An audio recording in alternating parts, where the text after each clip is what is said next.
Takže ahoj lidi, aby to nebylo jen prostě, že budu skákat na trampolině a takhle, tak jsem se pro vás rozhodl se, že natočím, jak se skáče tyhle schody. Tak koukejte. Ahoj lidi, nebudu jenom skákat na trampolině, takže se zobrát. Rozhodl, že se skáču tyhle schody a pak pojedeme ještě na podlu. Tak jdeme na to.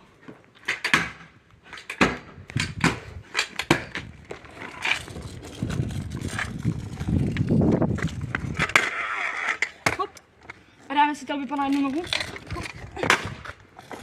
Tam. Se máš čas. Takže ještě bych chtěla zkusit tohle.